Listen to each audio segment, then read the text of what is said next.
No jogo de forças do poder de legislar, a medida provisória tem um papel de destaque. Neste bloco, nós vamos resgatar a origem deste recurso legal, muito usado pelo Executivo e que tanta discussão provoca no Congresso.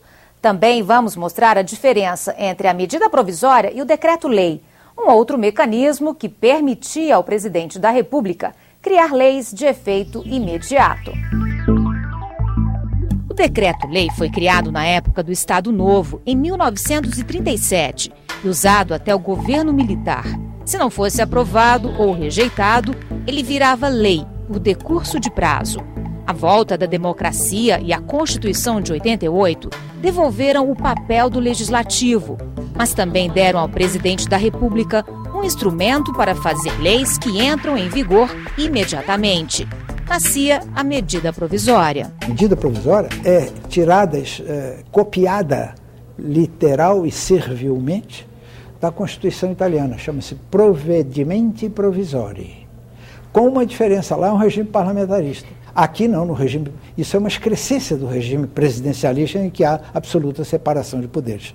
Por isso é que eu digo que isso é uma usurpação do poder de legislar que foi concedido pela Constituinte, que é uma Constituinte democrática.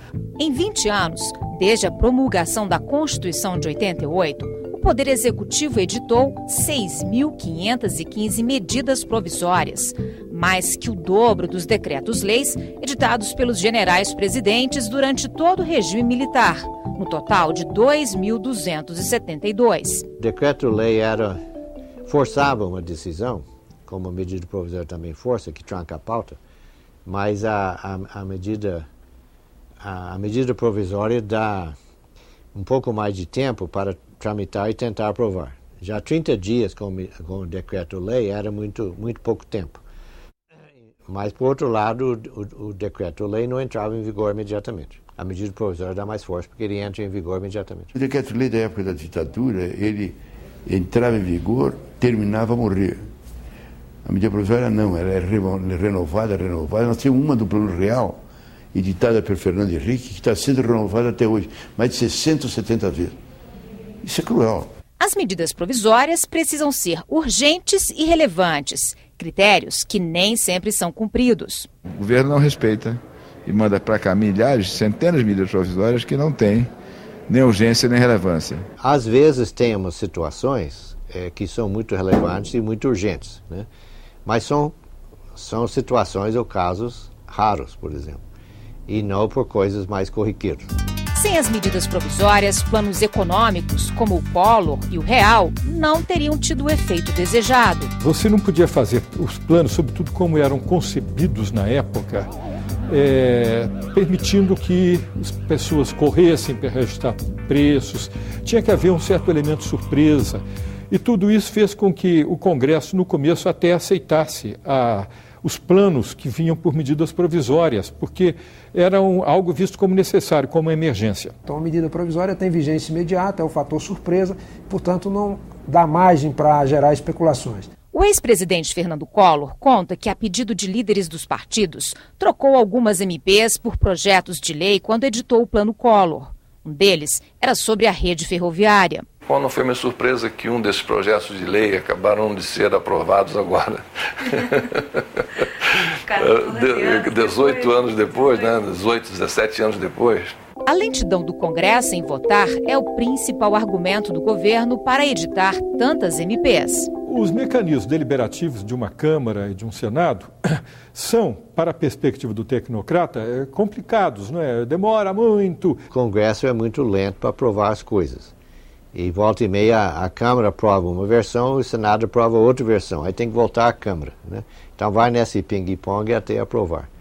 Então, às vezes, o Poder Executivo tem uma certa urgência para resolver certas coisas e apela para a medida provisória. Há culpa recíproca. É culpa do governo, que usa abusivamente, é a culpa do Congresso, que se omite e não cumpre o seu papel de legislar. E olha que se legislasse, teria espaço para aprovar as matérias de interesse do governo, ou mesmo rejeitá-las, né? E deliberar sobre as matérias do próprio Congresso, uma pauta própria dos parlamentares.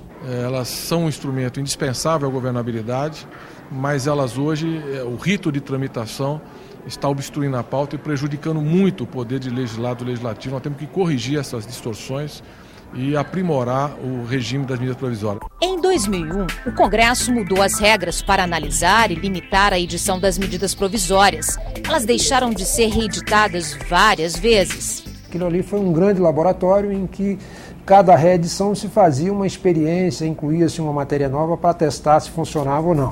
Acabou a reedição, mas as MPs ganharam outro poder, o de trancar a pauta depois de vencido o prazo de 45 dias. Hoje, o que nós vemos é que, na realidade, o Congresso está paralisado, ele, com as medidas provisórias e, sobretudo, com esse processo de impedir a votação enquanto elas não forem votadas, e isso tem demonstrado na prática uma paralisia muito grande do Congresso. Feitiço virou contra o feiticeiro. O trancamento da pauta foi a fórmula encontrada na época para garantir que o Congresso votasse rapidamente as medidas provisórias. Mas o que deveria ser uma exceção virou regra. Um levantamento mostra que nos últimos 4 anos, de cada 10 sessões de votação aqui na Câmara, 6 ficaram com a pauta trancada por causa das MPs.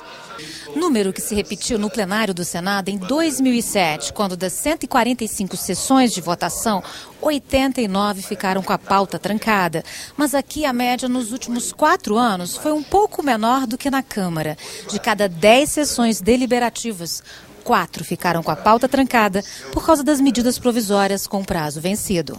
O trancamento da pauta se mostrou uma ideia ineficaz, porque passou a ser um instrumento também de fortalecimento muito mais do Executivo.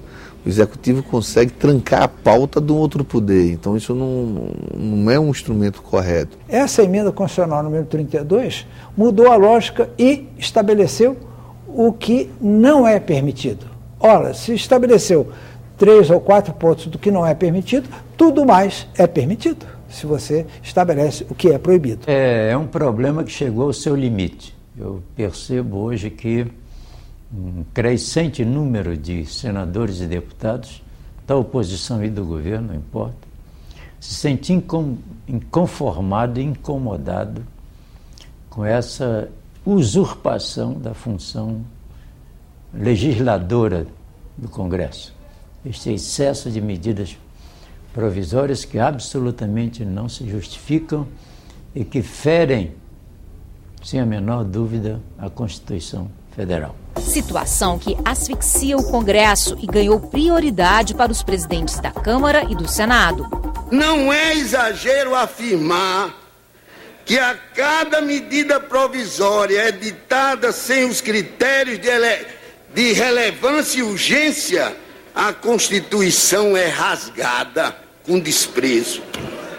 Sob tal pano de fundo, o que se distingue, me permitam, é um Congresso Nacional deformado na sua função mais essencial. Outro tema da maior relevância e que certamente deverá ser discutido este ano é o novo disciplinamento das medidas provisórias, senhor presidente Garibaldi Alves, aliás, tema já discutido e aprovado no Senado Federal. O assunto é complexo e tem sido objeto de muito debate aqui na Câmara. Pela minha decisão, pela decisão do presidente Quinalha, da Câmara dos Deputados, nós vamos ter modificações substanciais. Mas a polêmica sobre o excesso na edição de medidas provisórias não incomoda só o Congresso. No próximo bloco, você vai ver o efeito das MPs na rotina do Poder Judiciário. Veja em instantes no Repórter Senado.